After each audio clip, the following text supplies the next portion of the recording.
आज हमारी मौजूदगी बाराबंकी के राजकीय इंटर कॉलेज में है। राजकीय इंटर कॉलेज वो राजकीय इंटर कॉलेज है जहाँ की हर जिले में एक बालिका गवर्नमेंट कॉलेज होता है तो वहीं बॉयज गवर्नमेंट कॉलेज होता है। तो आज हमारी उपस्थिति जो है राजकीय इंटर कॉलेज में है, जहां पर ज्यादा जानकारी के लिए हम बात करते हैं यहाँ के जो प्रधानाचार्य हैं राधे श्याम जी। आइए हम इनसे बात करते हैं। सर नमस्कार। कैसे हैं नमस्कार सर? नमस्कार। ठीक है। अच्छा, आज हम राजकीय इंटर कॉलेज को लेके जो कि पिछले लगभग 100 दशक से ऊपर हो चुका है, 1904 में बना हुआ था, जी संचालित किया जा रहा है। तो इस पर कैसा लग रहा है आपको? कब से यहाँ पर हैं? मैं 15 सितंबर 2021 से यहाँ पर हूँ और इस समय मुझे 2 वर्ष से अधिक हो चुके हैं। जी। तो क्या लग रहा है कि जब आपने विद्यालय आए, इससे पहले कि आपके कहाँ पे थे आप? इसके पहले मैं राजकीय हाई स्कूल रामपुर जहांगीराबाद में प्रिंसिपल था। प्रमोशन के बाद में यहाँ आया हूँ और जब मैं यहाँ आया था तो यहाँ पर इस विद्यालय की उप प्रधानाचार्य साधना कुमार जी थी, जो प्रधानाचार्य के पद पर कार्य कर रही थी। अच्छा, जब आप जहांगीराबाद से आए और मुख्यालय में आप प्रिंसिपल बने, हाँ, जी तो आपको काफी गर्व लगा, मतलब क्या कैसा लगा उस समय, क्या फील हुआ? जी, काफी गर्व की अनुभूति हुई और ये भी लगा कि मुझे काम करने का बड़ा अच्छा अवसर मिला है और इतना बड़ा प्लेटफार्म है और यहाँ पर ज्यादा अधिक बच्चे हैं। और इस विद्यालय में मैं देखता हूँ कि निर्धन परिवारों के बच्चे ज्यादा यहाँ पर प्रवेश लिए हैं, क्योंकि सरकारी विद्यालय है। यहाँ पर बहुत ही नॉमिनल शुल्क होता है, तो जो निर्धन परिवार के बच्चे हैं वो यहाँ पर ज्यादा प्रवेश लिए हैं। तो मुझे लगा कि ऐसे बच्चों का अगर भला हो जाए तो बहुत बढ़िया है। इसलिए मेरा पूरा प्रयास है कि इस विद्यालय का पठन पाठन का माहौल बढ़िया हो। जो अंतिम पायदान पर हमारा परिवार है, जो बच्चे हैं, यदि वो शिक्षित हो जाएंगे, मुझे लगता है मैं अपने दायित्वों का भली भांति निर्वहन करने में सफल हुआ, ऐसा मुझे लगेगा और मुझे अपने को अच्छा लगेगा। अच्छा, इस वक्त आपके जो विद्यालय है, पूरा जो विद्यालय परिसर है, उसमें लगभग कितने बच्चे हैं? इस समय हमारे विद्यालय में 1340 बच्चे इनरोल्ड हैं और हमारा विद्यालय कक्षा 6 से 12 तक संचालित है। अच्छा, कहीं न कहीं अगर बात की जाए तो आपके विद्यालय के ठीक सामने रोड पार करने के बाद बालिका या कॉलेज है, जी जी, वो भी राजकीय बालिका सरकारी इंटर है, हाँ, कॉलेज। जी जी जीआईसी जिसको बोलते हैं। जी जी तो वहाँ पर की जो छात्राओं की जो संख्या है वो जी। आपके कॉलेज से कहीं ज्यादा है। तो इस पे क्या मानते हैं? इसमें क्या आपका ऐसा रहा है, ड्रॉबैक रहा या कुछ कमी रह गई? इसमें क्या मानते हैं? बहुत सही प्रश्न उठाया आपने। जी। देखिए, राजकीय बालिका इंटर कॉलेज जो हमारे विद्यालय के ठीक सामने है, उसमें इंटरमीडिएट में कला वर्ग भी है और विज्ञान वर्ग भी है, इसलिए वहां पर छात्राओं की संख्या अधिक है। परंतु हमारे विद्यालय में जब से विद्यालय संचालित हुआ 1904 से, तब से लेकर के आज तक इंटरमीडिएट में केवल विज्ञान वर्ग के विद्यार्थी ही प्रवेश ले पाते हैं। कला वर्ग की मान्यता नहीं है और मैं समझता हूं जिस दिन हमें कला वर्ग की कक्षाएं संचालित करने की मान्यता मिल गई, उस दिन मेरी संख्या 2000 के पार हो जाएगी। बहुत अच्छी बात है जी। अच्छा, तो इन 1340 जो आपके छात्र हैं, इन छात्रों को पढ़ाने के लिए लगभग कुल कितने टीचर अभी आपके यहाँ उपस्थित हैं? अभी मैं एक बात और कहना चाहूंगा कि जो मानविकी वर्ग हमारे यहाँ यानी कला वर्ग की मान्यता नहीं है, उसके लिए मैंने अपने जिला विद्यालय निरीक्षक आदरणीय श्री ओपी त्रिपाठी जी के माध्यम से पत्राचार भी किया है। शिक्षा निदेशक महोदय से अनुरोध भी किया कि हमारे विद्यालय में इंटर की कक्षाओं में जो छात्र पढ़ते हैं उनके लिए मानविकी वर्ग की विषय संचालन की मान्यता प्रदान की जाए और जिससे हम अगले सत्र में मानविकी वर्ग के विद्यार्थियों का प्रवेश ले सकें। तो मैंने प्रयास भी किया है और मैं इस संबंध में जिलाधिकारी महोदय से भी मिलूंगा, क्योंकि हमारे जिलाधिकारी आदरणीय सत्येंद्र कुमार जी बहुत ही एकेडमिक है, बहुत ही डायनेमिक हैं और विद्यालयों के प्रति उनका बेहतर रुझान रहता है, इसलिए मैं उनसे मिलूंगा। और फर्निच, चूंकि मेरा विद्यालय प्रधानमंत्री जन विकास योजना के अंतर्गत जीर्णोद्धार से आच्छादित है, जीर्णोद्धार कार्य प्रारंभ हो रहा है, जिसके अंतर्गत 6 कमरे बन भी गए हैं। परंतु दिक्कत यह है कि जब एस्टीमेट बना था, उस समय मैं तो था नहीं, तो एस्टीमेट बनाने में जो फर्नीचर था उसका एस्टीमेट ही नहीं बना। और ये यहाँ पर जो फर्नीचर है ये सब फिक्स फर्नीचर बहुत पुराने हैं, उसमें तमाम में तो घुन लग गए हैं, तमाम सब टेढ़े मेढ़े हो गए हैं, तो एस्टिमेट ना बनने की वजह से छात्रों को बैठने में बड़ी दिक्कत हो रही है। जी तो जो 6 कमरे बन गए हैं उनके लिए हमने फिर मैटी की व्यवस्था की है, जी फर्श लग गई है, टाइल्स लग गए, उन कमरों में मैटी बिछवा करके बच्चों को बैठा रहे हैं। तो चूंकि कक्षा 11-12 के बच्चों को फर्श पर बैठाना अच्छा नहीं लगता है, जी इसलिए मैं आदरणीय जिलाधिकारी महोदय से मिला था और मैंने कहा था सर ऐसी दिक्कत हमारे सामने है, तो ऐसे में हमें कम से कम 200 3 सीटर बेंचेस दे दीजिए, जी जिससे कम से कम 1 पर 3 बैठ जाएंगे, 600 बच्चे हमारे उस पर बैठ लेंगे। तो सर ने हमारा अनुरोध स्वीकार किया और कहा कि 200 नहीं लेकिन मैं 100 आपको दे दूंगा। तो डीएम सर ने जो है 100 हम 3 सीटर की व्यवस्था कर दी है और बाकी प्रोजेक्ट अलंकार एक सरकार की योजना है माध्यमिक शिक्षा विभाग की, उससे जब मिलेगा तब मिलता रहेगा। जैसे कि आपने डीएम साहब के बारे में कहा, वो सिर्फ शिक्षा विभाग है, ऐसा नहीं है, वो शिक्षा विभाग वो सारे विभागों को बड़ा ध्यान देते हैं, बड़ा एक्टिव डीएम साहब है वही हमारे मैंने जिले के। डायनामिक शब्द का इस्तेमाल किया, लेकिन चूंकि मैं जिस सर ये कौन सी क्लास है? ये कक्षा कौन सी है? कक्षा 12 है। सर यहाँ तो प्रकाश भी उपलब्ध नहीं है बच्चों को, हाँ, अगर बिजली इस पूर्णतः समय देखा नहीं आ जाए। रही, इस समय बिजली नहीं आ रही है जी जी। अच्छा बिजली नहीं आता और ठंडक का मौसम भी है, तो जी। इस नाते यहाँ पर अंधेरा दिख रहा है। जब बिजली रहती तो पूरा प्रकाश बल्ब वगैरह लगे हैं। बैठ जाए, और- आप लोग बैठ जाए। बैठो। किस क्लास की पढ़ाई करते हो आप लोग? अच्छा, कोई एक लोग आ जाओ जरा, आइए आप ही आ जाइए, आ जाइए। क्या नाम है आपका? मेरा नाम विजय कुमार। अच्छा विजय जी, ये बताइए यहाँ पर आप किस क्लास से पढ़ाई कर रहे हो? सर मैं यहाँ से 9th से करता हूँ। अच्छा 9th क्लास से अभी तक आप पढ़ाई कर रहे हो, कैसा लगा यहाँ का, क्या माहौल है? सर यहाँ का माहौल सही सर यहाँ बहुत अच्छा है, जब से हमारे प्रधानाचार्य नए आए तब से शिक्षा में ज्यादा कुछ अच्छा अनुशासन करते हैं, बहुत अच्छा लगता है। अच्छा, तो कैसा लग रहा है पढ़ाई करके यहाँ पर? सर बहुत अच्छा लगता है। अच्छा, ये बताएंगे कि भारत के इस समय जो राष्ट्रपति हैं वो कौन है? माननीय श्रीमती द्रौपदी मुर्मू। जी ठीक है, अच्छी बात है। इस समय भारत देश के रक्षा मंत्री कौन है? हमारे माननीय रक्षा मंत्री हैं माननीय श्री राजनाथ सिंह। चलिए वेरी गुड है। और कोई आएगा यहाँ पर? आइए आप आ जाइए। कब से पढ़ाई कर रहे हैं आप यहाँ पर? 11 से पढ़ाई कर रहे हैं। अच्छा, मतलब पिछले साल ही आए हैं। इससे पहले कौन सा स्कूल में पढ़ाई कर रहे थे? अच्छा अच्छा, यहाँ आके कैसा लगा? वहाँ सही था या यहाँ सही है?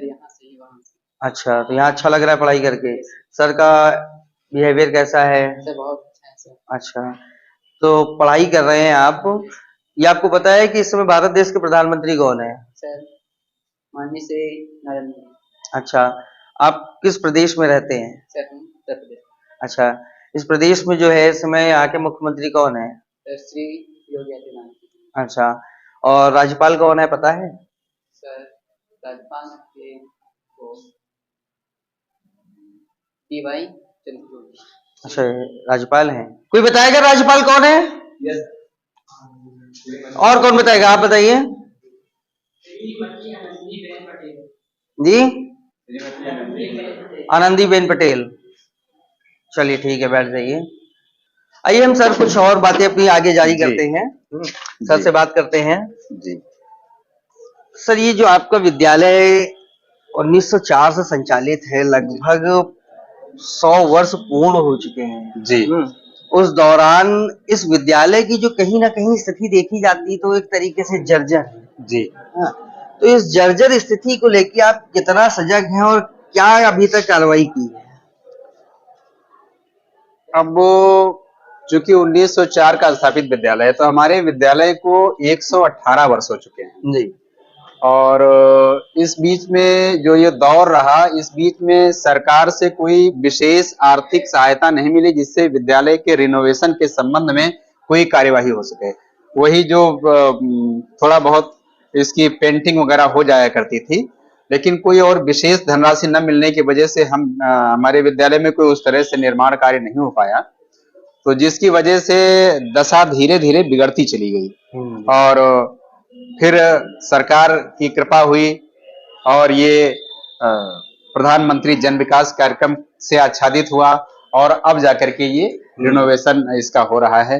तो माननीय योगी जी जो हमारे मुख्यमंत्री जी हैं, उनका भी शिक्षा से काफी लगाव रहता है और विद्यार्थियों के प्रति, विद्यालयों के प्रति काफी सजग रहते हैं।